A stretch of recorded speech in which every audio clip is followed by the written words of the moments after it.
सबको जय यीशु, praise the Lord.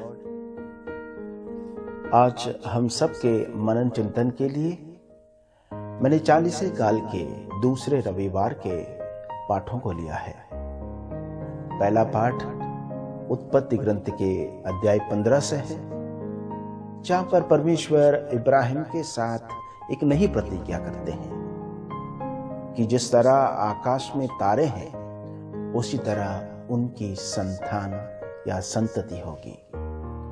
दूसरा पाठ फिलिपियों के लिखे हुए पत्र से लिया गया है, जहां पर संत पौलुस हमें याद दिलाते हैं कि जिस तरह प्रभु यीशु पुनर्जीवित हुए और अपनी महिमा में स्वर्ग में आरोहित कर लिए गए, उसी तरह अपनी महिमा में वो लौटेंगे और हमें भी हमारे पुनरुत्थान के समय हमारा भी रूपांतरण होगा, हम भी उसी तरह महिमान्वित किए जाएंगे। और तीसरा पाठ यानी आज का सुसमाचार लूकस के सुसमाचार के अध्याय 9 से लिया गया है और हमारे समक्ष प्रभु के रूपांतरण की घटना रखी गई है। जैसे कि हम सभी जानते हैं कि रूपांतरण के समय मूसा और नबी एलियस दोनों वहां पर प्रभु के साथ उपस्थित थे और परमेश्वर की वाणी शिष्यों को बादलों से सुनाई पड़ी थी।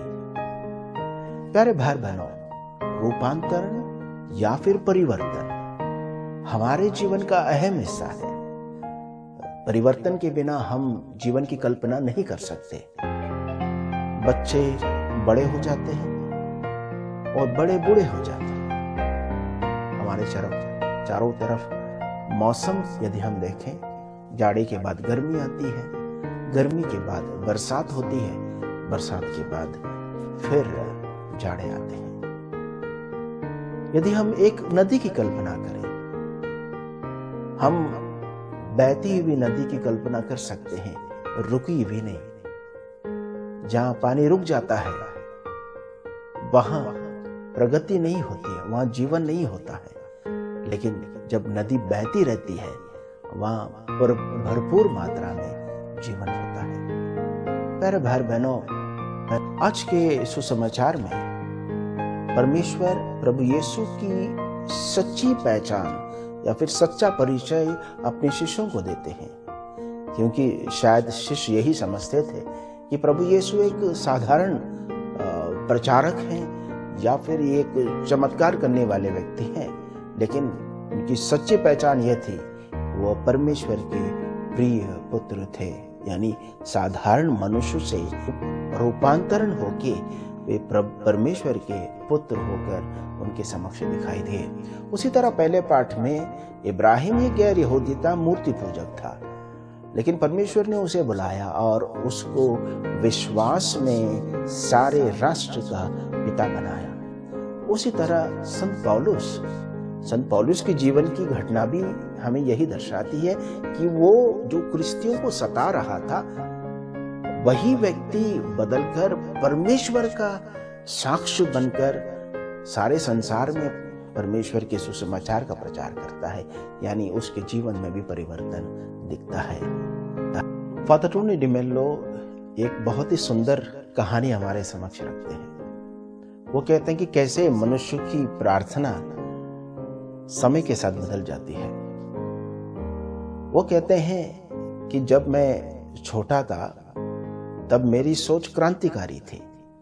मैं पूरे संसार को बदलना चाहता था, इसलिए मैं परमेश्वर से प्रार्थना करता था, हे परमेश्वर मुझे शक्ति और सामर्थ्य दे कि मैं पूरे संसार को बदल डालूं।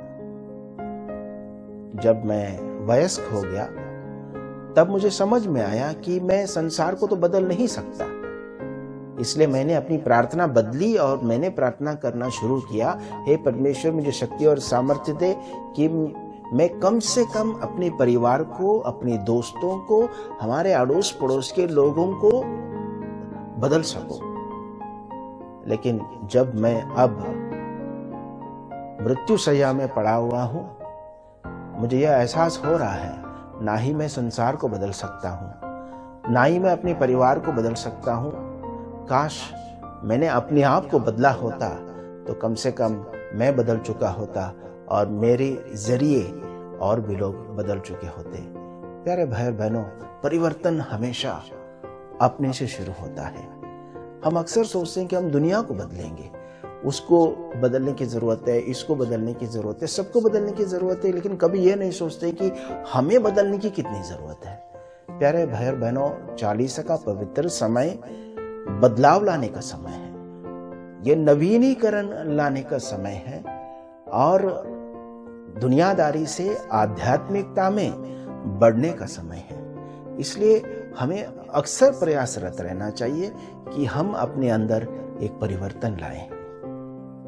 हमारे क्रिस्ती जीवन में भी परिवर्तन 3 पहलू में होते हैं। सबसे पहला परिवर्तन तब होता है जब हम बपतिस्मा लेते हैं। हम जो आदि पाप में बंधे हुए थे, बपतिस्मा के द्वारा आदि पाप से मुक्त हो जाते हैं और ईश्वर की संतान बनते हैं, पुत्र पुत्रियां बनते हैं, कलीसिया के सदस्य बनते हैं। इस तरह पहला परिवर्तन हमारे बपतिस्मा के जरिए, बपतिस्मा के समय हुआ था।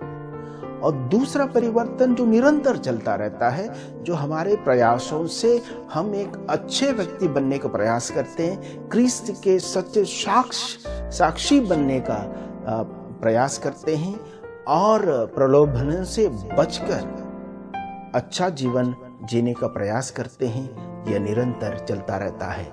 और तीसरा परिवर्तन तब होता है जब हम इस संसार को छोड़कर स्वर्ग राज्य में परमेश्वर के साथ संपूर्ण महिमा के साथ स्वर्ग राज्य में प्रवेश करेंगे और अनंत काल तक उनके सानिध्य में रहेंगे। प्यारे भाई बहनों, तो यह दैनिक जीवन का परिवर्तन हम कैसे सुनिश्चित करें? प्यारे भाई बहनों, हमारे समक्ष कलीसिया ने अनेक संस्कार रखे हैं। इन संस्कारों के जरिए हम निरंतर परिवर्तन सुनिश्चित कर सकते हैं। सबसे पहला है मिस्सा बलिदान।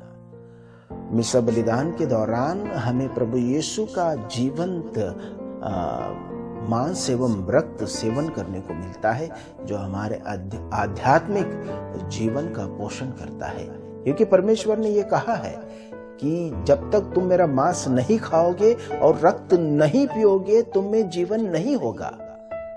इसलिए यदि हमें जीवन, भरपूर जीवन होना है, तो हमें यह सुनिश्चित करना हो कि हम प्रयासरत रहें कि जब जब हमें मौका मिले हम भक्ति भाव से यूकरिस्त में भाग लें और प्रभु के जीवंत शरीर से हम अपने आप को पोषित करें। साथ ही साथ हमारे समक्ष एक और संस्कार है, वो है पाप स्वीकार का संस्कार। पाप स्वीकार संस्कार के जरिए न केवल हमारे पाप धुल जाते हैं, न केवल हमें एक नया हृदय मिलता है, बल्कि एक नया जीवन भी मिलता है। और इस नए जीवन को हमको नए सिरे से जीने के लिए पर्याप्त कृपा भी मिलती है। इसलिए पाप स्वीकार के जरिए हमको दुगनी आशीष मिलती है।